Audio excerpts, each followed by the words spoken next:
Hello दोस्तों, कैसे हैं आप सभी। मैं विष्णु आप सभी का स्वागत करता हूं।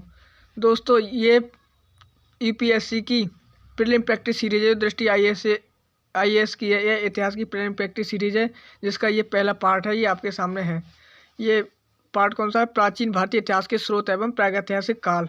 चलिए क्वेश्चन नंबर 1 पर चलते हैं। ये पहली क्लास है। क्वेश्चन नंबर 1 पर चलते हैं। नवपाषाणकालीन मेहरगढ़ किस नदी के तट पर अवस्थित था? मेहरगढ़ किस नदी के तट पर अवस्थित था? तो ये आपके ऑप्शन है। ऑप्शन इसमें 4 दिए हैं। इसमें से आपका ऑप्शन है, आंसर है बी। ऑप्शन बी, बोलन नदी। मेहरगढ़ बोलन नदी के तट पर स्थित था। ये इस क्वेश्चन की व्याख्या दे रखी है। आप व्याख्या आराम से पढ़ लीजिएगा इसे। क्वेश्चन नंबर अगले पर चलते हैं। सर्व सम्राट अशोक के राजादेशों का सबसे पहले विकूटन या डिसाइफर किसने किया? विकूटन या मतलब पढ़ा। किसने पढ़ा तो ये पढ़ा जेम्स प्रिंसेप्स ने। सर्वप्रथम सम्राट अशोक के राजादेशों को जेम्स प्रिंसेप्स ने पढ़ा। किसने पढ़ा? जेम्स प्रिंसेप्स ने। ये इसकी व्याख्या दे रखी है पूरी, आप इसे पढ़ लीजिएगा। क्वेश्चन नंबर हम अगले पर चलते हैं। प्राचीन भारत की निम्नलिखित पुस्तकों में से किस एक में शुंग राजवंश के संस्थापक पुत्र की प्रेम कहानी है? शुंग वंश के संस्थापक पुष्यमित्र शुंग थे। शुंग वंश के संस्थापक कौन थे? पुष्यमित्र शुंग। उनके पुत्र कौन थे? अग्निमित्र। उनकी प्रेम कहानी दे रखी है। अग्निमित्र की प्रेम का कौन थी? मालविका। तो मालविका अग्निमित्रम, मालविका अग्निमित्रम, ये ऑप्शन इसका सी हो जाएगा। ऑप्शन बी इसका करेक्ट आंसर है, मालविका अग्निपुत्रम। इसकी व्याख्या देख लीजिए।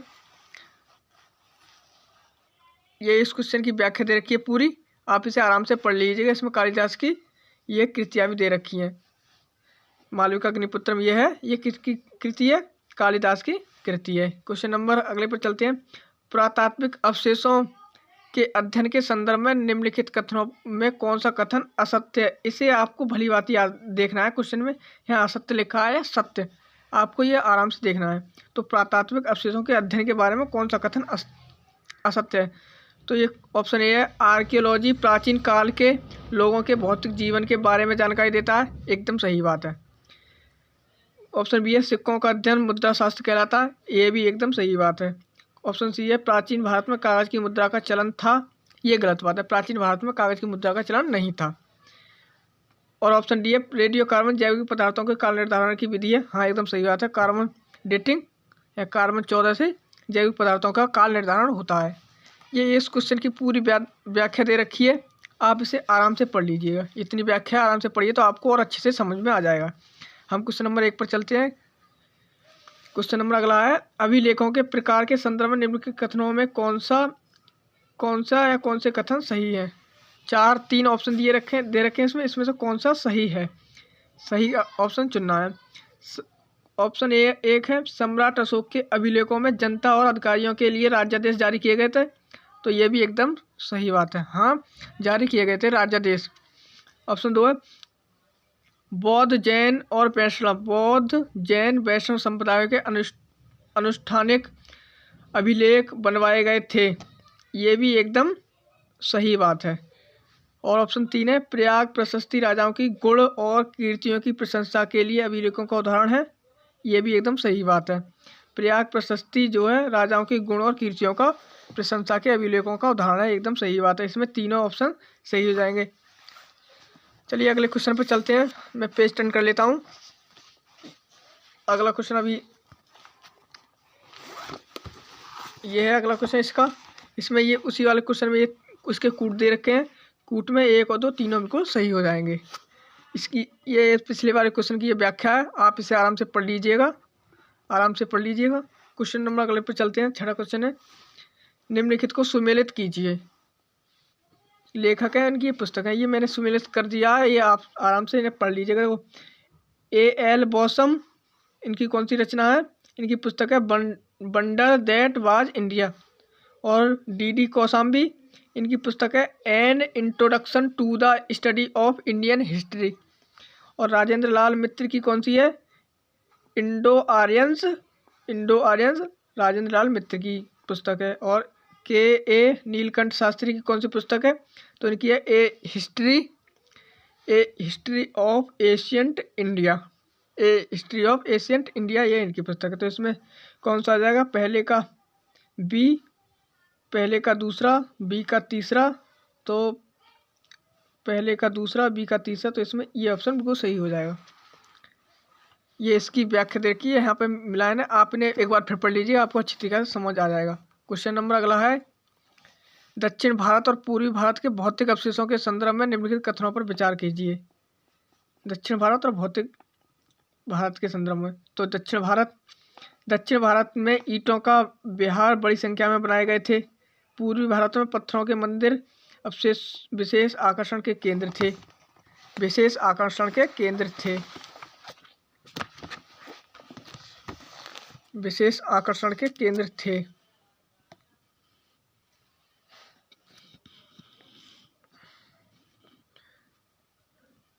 ये इसमें कूट दे रखे हैं, इसके आराम से इन्हें पढ़ लीजिएगा आप। ये इसकी व्याख्या है पिछले वाले क्वेश्चन की, ये व्याख्या दे रखी है, इसके कूट है।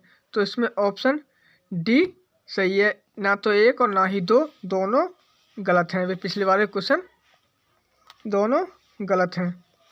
ये इसकी व्याख्या दे रखी है आराम से पिछले वाले क्वेश्चन की, आप इसे पढ़ लीजिएगा। व्याख्या दे रखी है, आराम से इसे आप पढ़ लीजिएगा।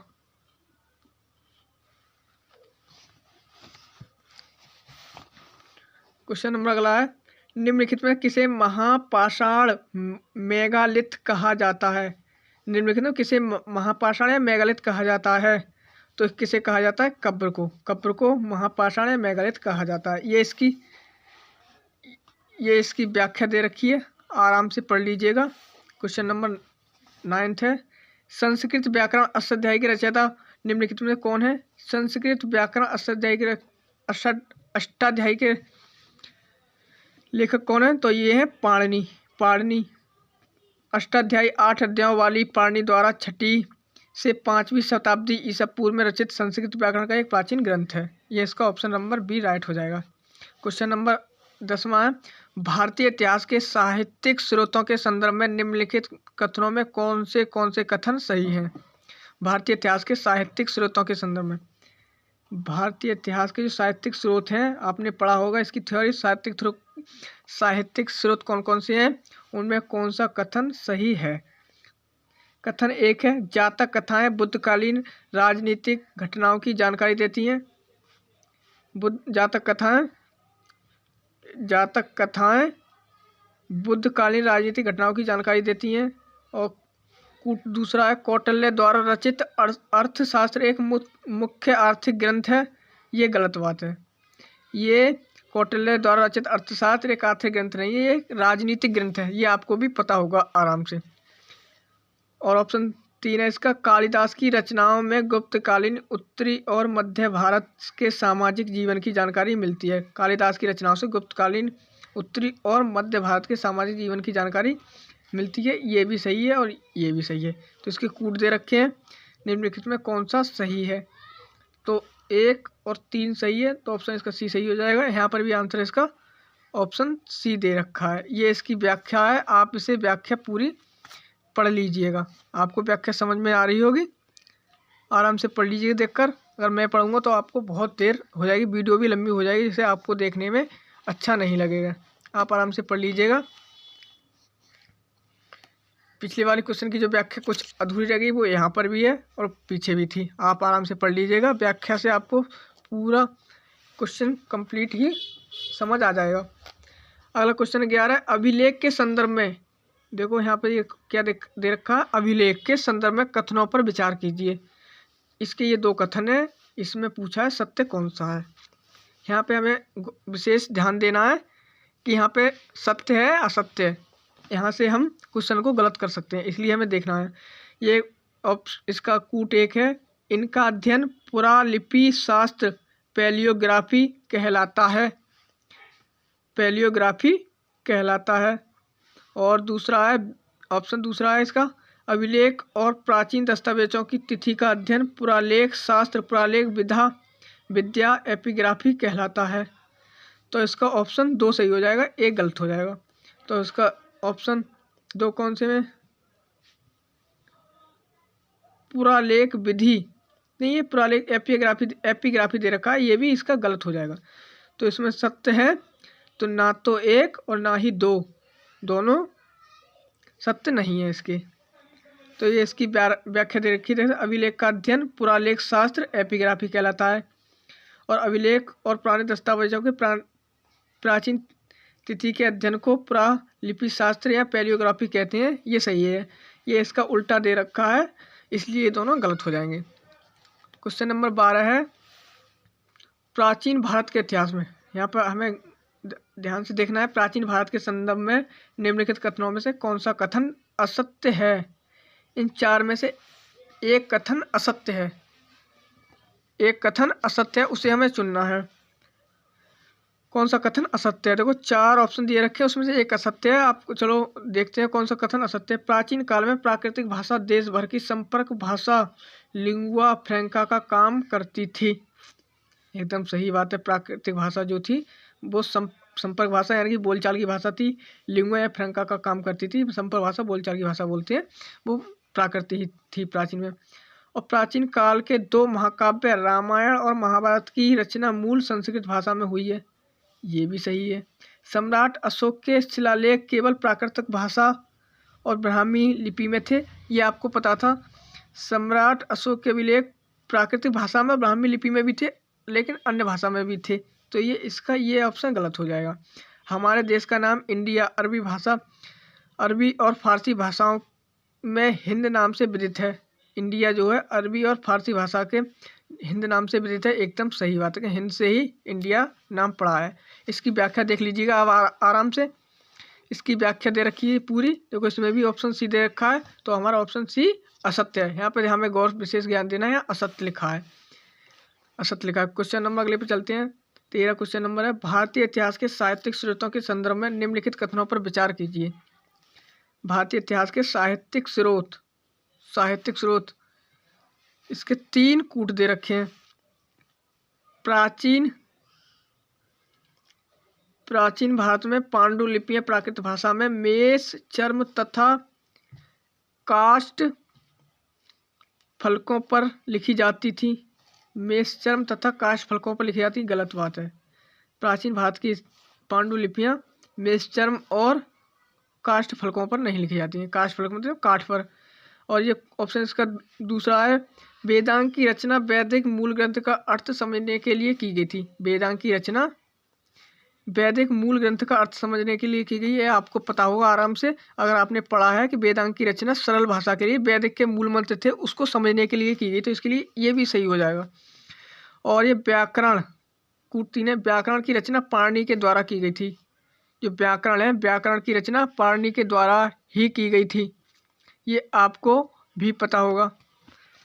व्याकरण की रचना पाणिनि के द्वारा की गई। तो इसमें देख लेते हैं इसके कूट क्या क्या दे रखे हैं। इसमें हमारे तीसरा और दूसरा सही है, पहला गलत है। इसके हम कूट देख के बताते हैं इसमें कौन सा ऑप्शन क्या बूझा है। क्वेश्चन में बूझा है उपयुक्त कथनों में से कौन से कथन सही है। सही बूझा है, तो सही कौन सा था हमारा?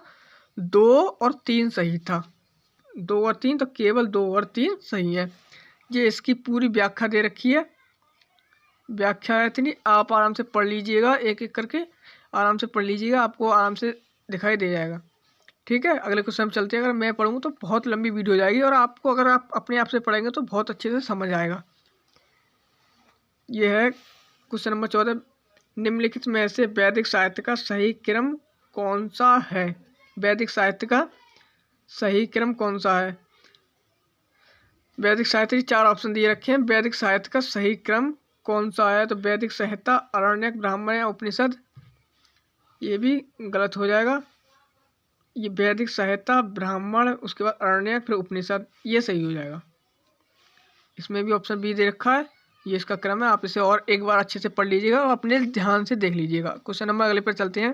क्वेश्चन नंबर 15 है निम्नलिखित में कौन सी लिपियां अशोक के अभिलेखों में प्रयुक्त हुई? अशोक के जो अभिलेखों में लिपियां प्रयुक्त हुई उनको आपको बताना है। कौन सी जो उनके अभिलेख में लिपियां प्रयुक्त हुई थी उनको बताना है। तो इसमें 4 ऑप्शन दे रखे हैं। इसमें हमारा ऑप्शन बी सही है, ब्राह्मी, खरोष्टी एवं अरमायक। ब्राह्मी, खरोष्टी एवं अरमायक लिपियां अशोक के अभिलेख में प्रयुक्त हुई थी। अशोक के अभिलेख में ब्राह्मी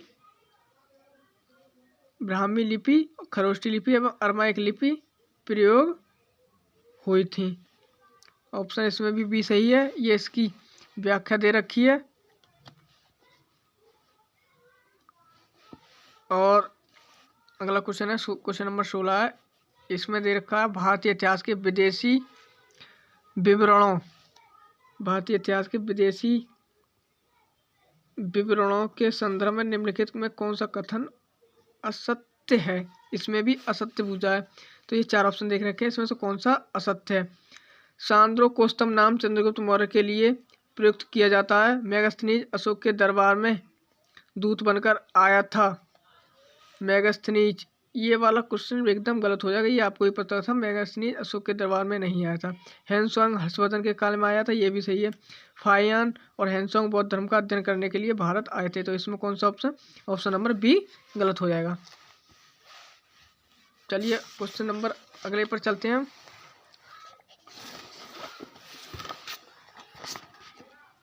ये इसकी व्याख्या दे रखी है। मेगास्थनीज सेल्यूकड निकेटर का राजदूत था, वह चंद्रगुप्त मौर्य के दरबार में आया था, ये आपको भी पता होगा। ये इसकी व्याख्या दे रखी है।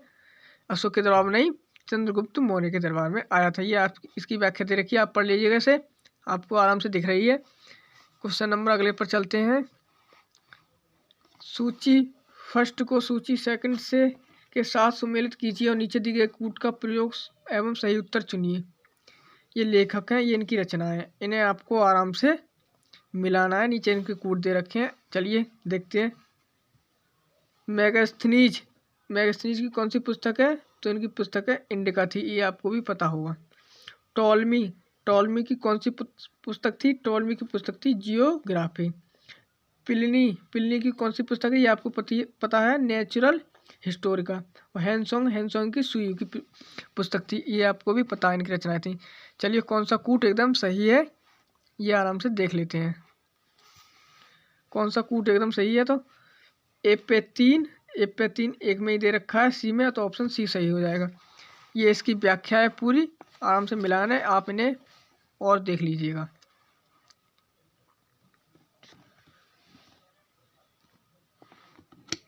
इसमें भी मिलान दे रखा है। सूची फर्स्ट को सूची सेकंड से कूट सही का उत्तर चुनिए, मिलान कीजिए। इनमें इनकी पुस्तकें मिलान करना है।